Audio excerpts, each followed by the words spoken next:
what's up, you guys? Your girl G here. Welcome back to my channel. Appreciate you for tuning in. Y'all know what we gotta get into. One of my favorite trash TV shows. Y'all know what it is. Y'all say it after me. Love/Life After Lockup. Y'all, the mess is getting messy. Boots. There seems to be a lot of tragedies going on in all of these relationships. It's no longer just, oh shit, y'all, like this is messy. It's starting to get to like, one, is this real? And two, you know, if this is real, how do people live like this? Because I be god danged. One, Shawn,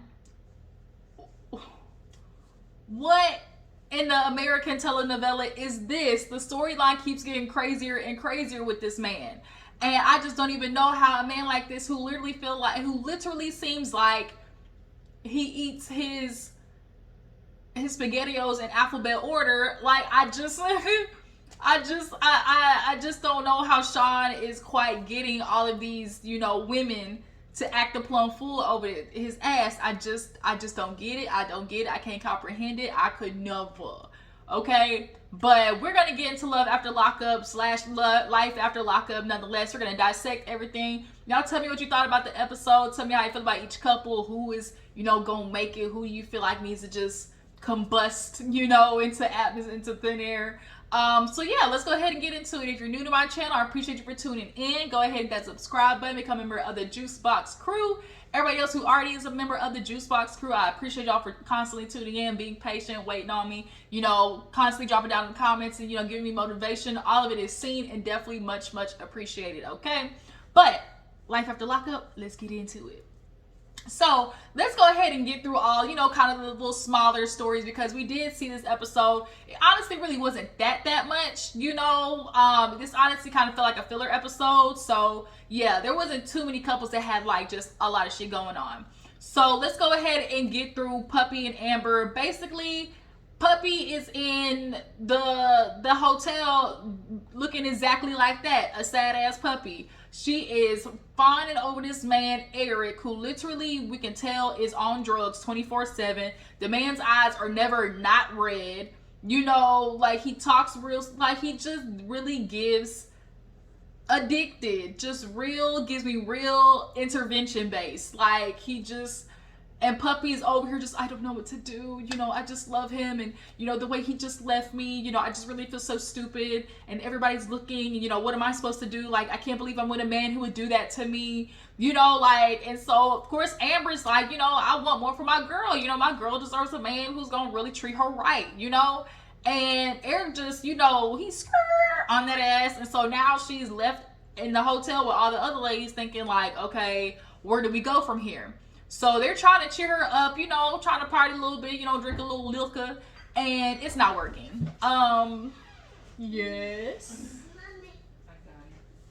I say she can come in, which her little be busting in. Y'all know I need, she be busting in on my videos.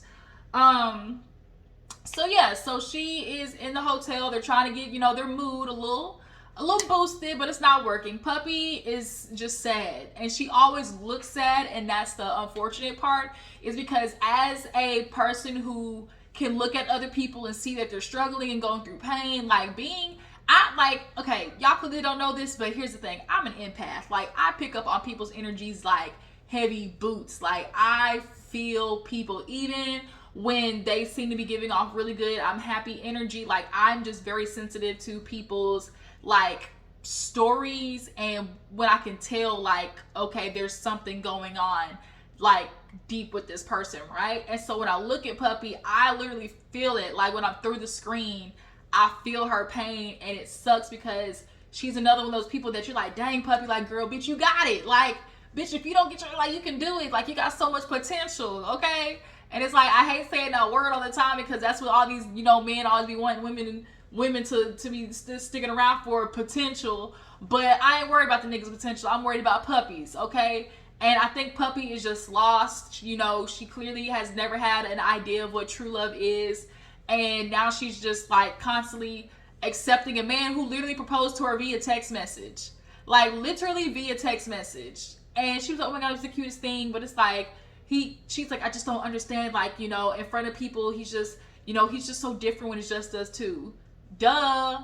That's the trick. That's the gimme gotcha. You know, that's the cycle that a lot of abusive men put you on, where it's like, if I abuse you this 1 minute, the next minute when I'm super, you know, affectionate and loving to you, you're going to take it because you don't get it from me often. I learned that's called stonewalling. Eric stonewalls the fuck out of her. I'm going to withdraw my presence. I'm going to withdraw my emotions. I'm going to withdraw, you know, affection to you, because a lot of times that's women's, you know, love language, like quality time, affection, like, you know, physical touch. So if I pull that away from you and I stonewall you and not give you that, the next moment I give it to you, it's almost like a drug, because it's like, oh my God, this is what I've been waiting for, you know?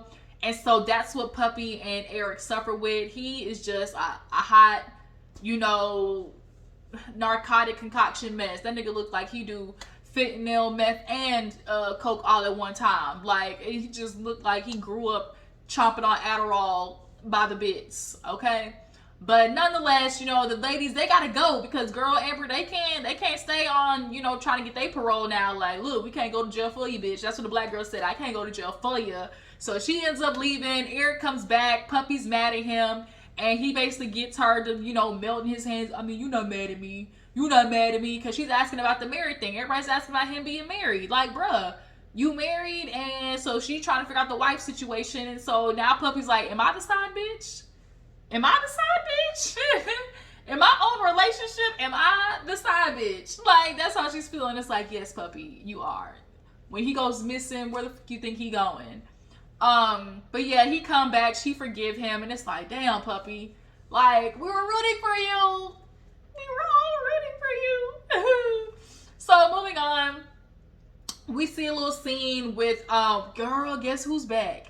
Guess who is back? Brittany and Ray. Now look, we already know ahead of time that Brittany and Ray broke up. I don't know if y'all saw the news as well, but they broke up, right? But at least in this filming phase, you know, he's still with her. And it's so crazy, because Brittany is definitely one of those women that you just know will drive you fucking insane, because she's so just like just all up on Ray, and you gonna scare that man off. Like, Ray is very chill, very simple, and he is not confrontational. And so for Brittany to always be like that with him, he can't go nowhere. Like, girl, bitch, you scared him off. That's what happened. You scared him the fuck off. But at this moment, he's getting dressed, got out the shower, and he's telling Brittany, oh, I'm going to work. So she looking at him like, work? You look a little too nice for work there, buddy. You know, this is what you wearing to work. So she's like, I guess I'll make your lunch. And then they can go off without his phone and his lunch. And so that's when I was starting to feel like, okay, wait a minute, this seems a little fixed. I'm thinking that scene was a little fixed, because ain't no nigga gonna leave his phone at home, okay? That's all I'm saying. Like, nigga like Ray ain't leaving his phone at home. But nonetheless, in this moment, he's going to Brittany's parents' house to basically ask for her hand in marriage. And they ask her the questions like, 1, why now? 2, are you ready? And the mama's like, 3, what about this goddamn restitution you got to pay back? Because at the end of the day, you know, marriage is, you know, finance is a huge part in it. And Ray's like, look, I got out. I'm doing what I'm supposed to do. And I appreciate that. You can tell Ray is a nigga, like, not trying to go back. A lot of these other dudes, you can tell they're going to go right back to the streets, go right back to what they doing, and, you know, fuck off their life. But Ray ain't that type of dude. He's actually showing, you know, I want to do the work. But the problem is, it's like, okay, you're going to pay this restitution. But if Brittany get married to you, like, your problems is her problems, okay? Your bullshit is my bullshit. Like, that's basically what's happening. And so Brittany's going to have to pick up that large ass chunk of bullshit, you know, on your behalf. That's 6 figures, because $140,000 on the salary. I know Ray making good money, but god dang, paying off almost $150,000 in restitution, that's gonna take a long ass time. And so ultimately the parents was like, I don't think we could do that right now. Let's just wait a little bit. And I'm not mad, because I think at this time they were only together for like a year. Like, Brittany was he literally got out, and Brittany was already talking about a ring, a baby, and he was like, whoa, like, wait a minute, shawty, you know, wait a minute, shawty, let me get my foot in the door, okay? He was like, let me get a job, Let's try to look for, maybe a situation. Let me save up some money, stack up some coin. But y'all know she acted a whole ass on that trip, though. A whole ass. But nonetheless, Ray tried to get the hand in marriage, and the parents said, next. Not today. All right. So moving on. Let's see. What other couple was a little yang. Okay, so Daonte, he went to go see Lindsey, right? He been, driving, coast to coast. Lay back, okay? You could go north, south, east, west coast. Hey, we could go north, south, east, west coast. Victoria Monet, that's my bitch. If y'all listen to Victoria Monet, drop down in the comments. If you ever heard her song Jaguar, that's a jam. What other song that she got? Jaguar is a jam to me. I love Jaguar, but nonetheless, so he goes to see Lindsey. They look, hook. They run to each other. Dun dun dun dun dun dun. Y'all know that slow motion. Dun dun dun dun dun dun. Dun dun dun dun dun dun dun dun dun dun. So they ran to each other, kissing, hugging, touching. Eventually gonna be sucking and fucking. That's what we can only assume. And so they're kissing each other, and it just seems weird. Like, Daonte, you got issues. One, you have a savior complex, and it's always you saving these snow bunnies. Like, I think what unfortunately Daonte suffers from is, like, yes, would he date a black woman? But black women unfortunately don't find him suitable for instance, and he just hasn't found the right black woman. I really feel like there's a nerdy, Dungeons and Dragons kind of chick that he wants, but he always goes for these like little skedaddly white girls and who need help. They all from prison. They need some type of something because he has a savior complex, and a part of him gets these women who don't necessarily have the best background and struggling because he feels like, oh, as long as, they aren't necessarily the most secure or like fixed up themselves, like I can basically, they'll accept me because I don't feel confident in that area. But I do definitely think that like Daonte, he got a nice little body for himself. He got a nice little body. I kind of feel like he might be packing a third leg. Something about me screams, something about him just screams like the silent assassin, as in like he's the dude that a lot of bitches hook up with that they ain't saying that they did. Like you gotta keep that one on the low, okay? Daonte could be a good sneaky link because he might be dropping dick, but you ain't gonna tell nobody, okay? And he ain't gonna tell nobody because usually he don't get a certain caliber of woman. But if there's anything nigga can do, he might be able to drop some D, okay? I don't know. Daonte just kind of screams that to me. It seems like a very passionate, caring lover, okay? But nonetheless, Lindsey and him, all and he like, oh my God, drove all this way to see you, so happy to, all that type of stuff, yada yada. And he like, wait a minute, what house we at? And so she's like, oh, let's get it over with. They walk in, this nigga, he turned his face, and there go Blaine. And so she's like, this is Blaine. He was like, okay, am I getting punked? Hey, Ashton Kutcher. Hey, where you at? Because I don't think I would agree to my bitch staying at another man's house. So they sit down. She sits in his lap. And Blaine is like, what's up? I'm Blaine, I'm her friend. So he's like, okay, I don't mean to be rude, but like, what the fuck going on? So essentially, Blaine is her friend. And he used to run drugs for Lindsey. And so he like, so you some kingpin? Like, you some queen pin? And she like...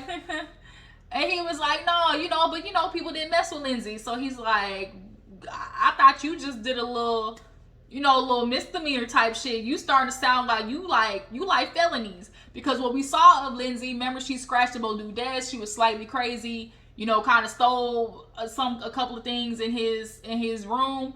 But Lindsey crazy. And it's all in the eyebrows for her. And she enjoys being crazy. And that's a problem. You can't be with no bitch like that because she enjoys the trouble of it all. And so Blaine basically says, like, she ain't got no problem getting physical. And so Daonte with his big ass eyes talking about, I mean, I like crazy, you know, she different from me. There's something about me. I like crazy. And it's like, okay. A lot of you niggas always say that you like crazy until crazy gets flipped on you. Point blank, period.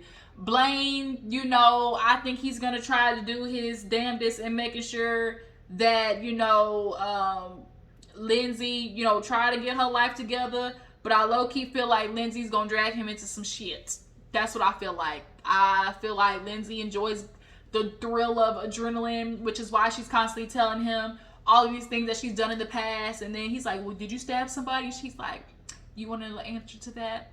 And I really don't feel like she went that far, but she enjoys like giving off this like badass energy. It's like, bitch, if you really think you all hot shit and stuff, but you fighting, you know, little lily white crackheads, but you really ain't bad about it if you ask me. She's like, do you really want to know the answer to that question? Do I think she stabbed somebody? Absolutely not. But she clearly loves swinging on niggas. I do think she do know how to do that. So Daonte, buckle up. Moving on. Who else do we have to talk about? Chazz and Branwin.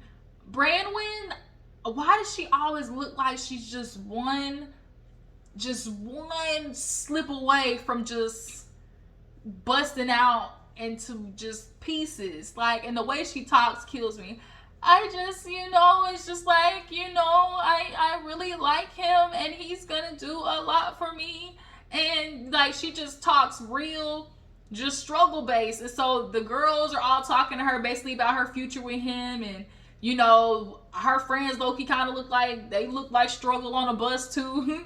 The one friend that had the little head thing around, they all just look like struggle city. So nonetheless, Brand was like, I gotta get these things done because I'm on parole and I you know, I got class.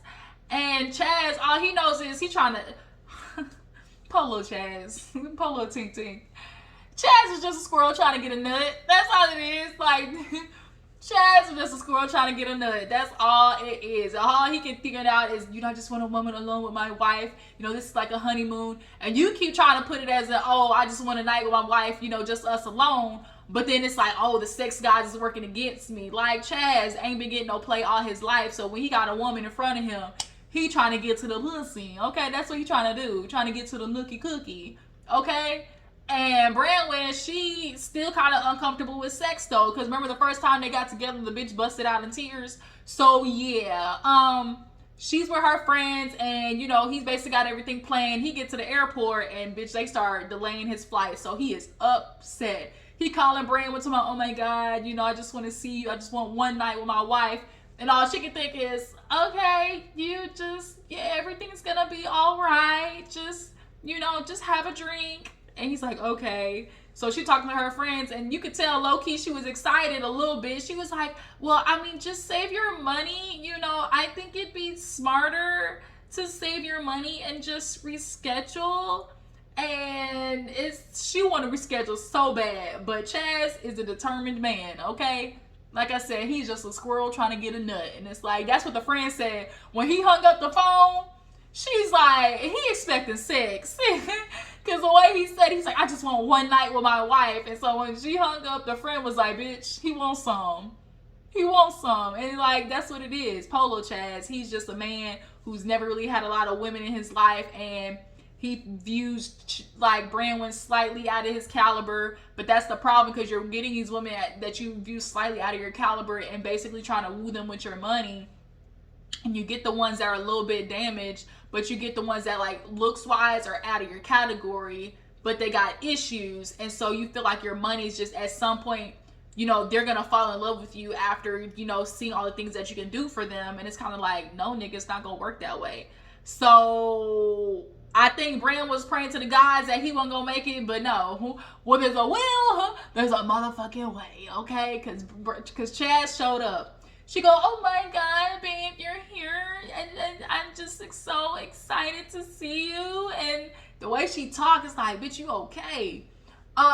You know, I just, you know, hey, babe, I'm just so excited to see you. It's just, I love you. And it's just like, damn, girl. So they go inside, and the friends look at Chazz. Chazz look at the friends, and they say, we've been wanting to meet you. We got questions. Okay, shout out to Wanda. I got a question. So they sit down and immediately get Chazz asked, so what you want with our friend? Why you want her to move down to Arkansas? Like, and the one friend, she just started crying. She's just like boo-hooing, like, I don't know if my friend's gonna make it down there, you know. She has so much going on, and especially here, her daughter, you know, I just want to know that she's gonna be happy out there. And Branwin wasn't wanting this conversation, because at the end of the day, Branwin genuinely does not want to move across the country for Chazz. Like, truth be told, she really is building a relationship with her daughter. You know, she has comfortability, but she's at that struggle of trying to figure out, like, do I do this because, you know, I want to have a life I see better for myself, and I know that Chazz can offer me a life that's probably a little bit more stable than I'm used to, you know, in the past. So for her, she's struggling with, like, do I do that or do I don't do that? You know, like, or do I stay here and try to build a relationship and, like, but risk the chance of, you know, getting sucked back into, like, you know, old habits, you know? And so Brim was, like, on the side, like, this was not supposed to be the conversation for today. Like, she whispering. Everyone's like, you know, our bad, you know, getting intense. And Chazz was up for it, but at the end of the day, I just, you know, Chazz, you know, we love each other. And he just, you know, he's so nice, you know. You know, I just don't know what to do. And, like, how she be talking, you be like, damn, bitch, breathe. Like, she sound like she's sucking helium on a regular basis. And that hair,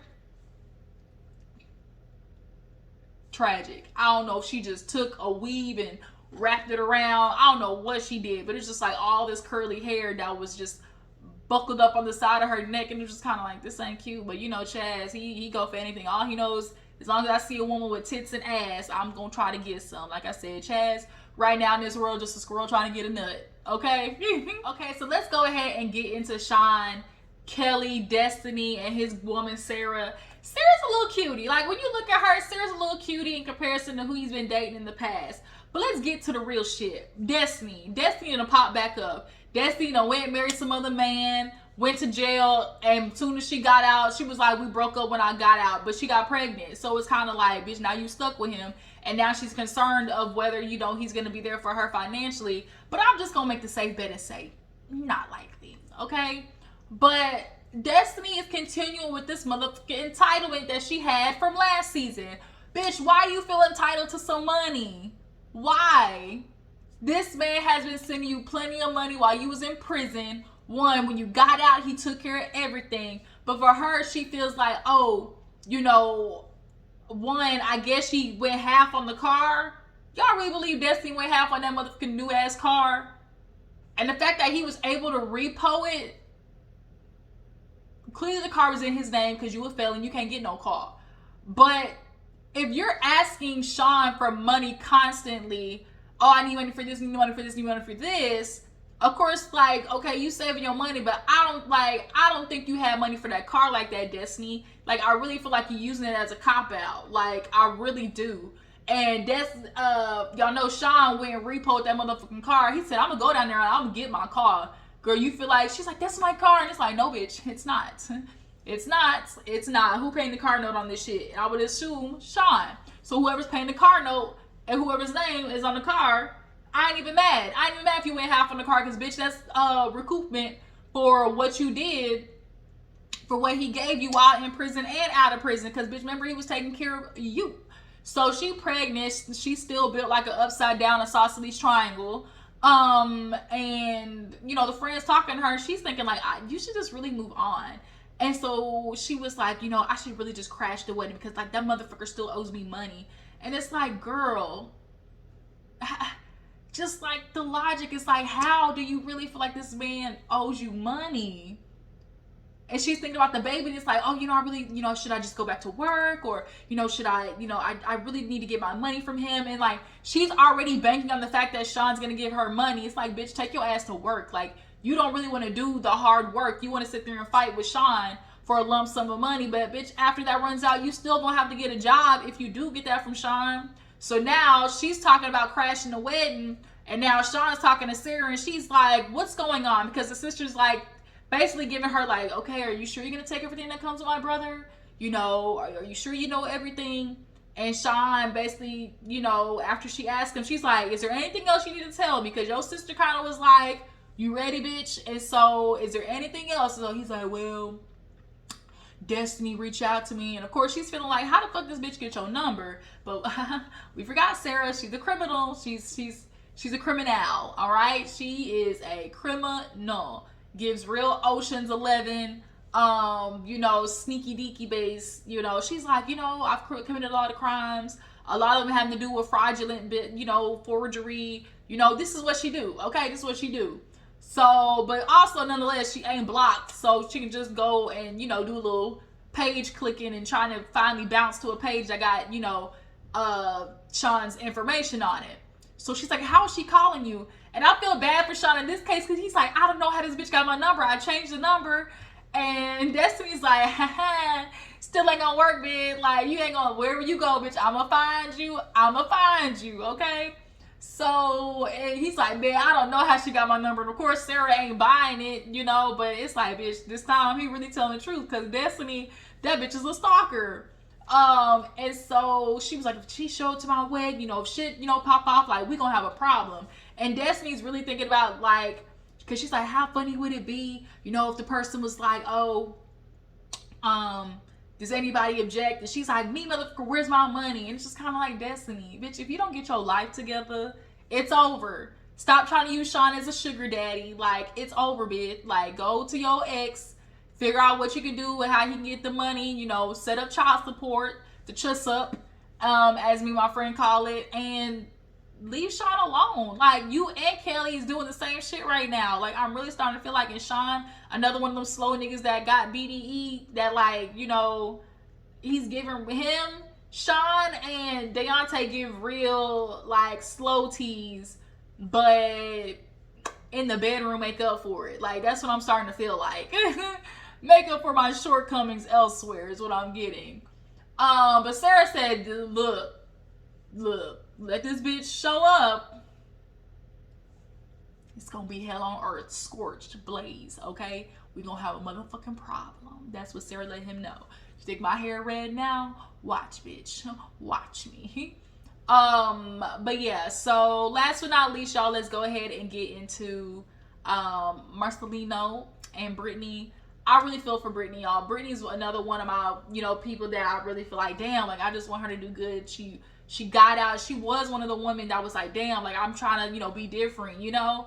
And so her and Marcelino got back from, you know, the therapy session, and she's drinking her wine, just like, you know, damn, like, I'm just going through a lot emotionally. I'm just, you know, I'm just exhausted. I'm tired. And, you know, Marcelino, he's basically having a mode that men typically go through where it's like, I'm not dealing well with my sense of self, trying to figure out who I am, trying to figure out, you know, everything that's going on with me. But in the process of men trying to figure out what's going on with them, they take the shit out on their wife, you know? And so the wife is dealing with all of that kind of like collateral damage of where you feel like your shortcomings are as a human, as a man, and, you know, your shortcomings with like who you are and how that, you know, emotes to other people. Like, the wife is having to always deal with that mostly. So it's just kind of like, damn, Brittany's kind of feel like, you know, one moment, you know, he's kissing me saying like, we're gonna make it through it. Then another moment he's like stonewalling and walking out the room and just like watching me cry and not saying nothing, you know?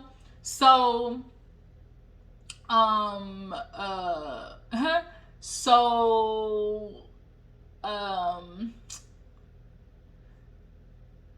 lost my train of thought.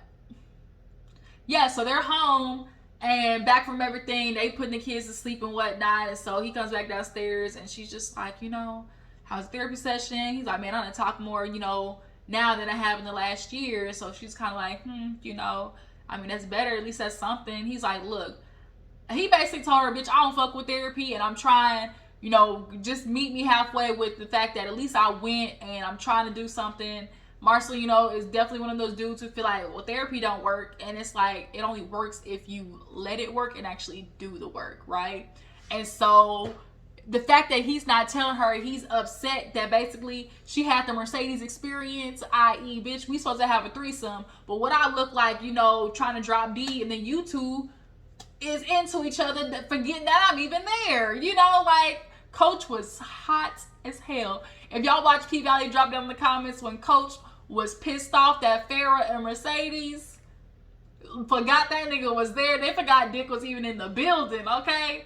So basically, that's what happened with Marcelino, and he's hadn't been able to shake it since. Then on top of that, he's messaging old girl and not telling Brittany because he feels like, oh, I gotta talk to somebody else outside of the relationship. So at the end, we see Brittany go over. She's meeting what's that girl's name? Is her name Amber?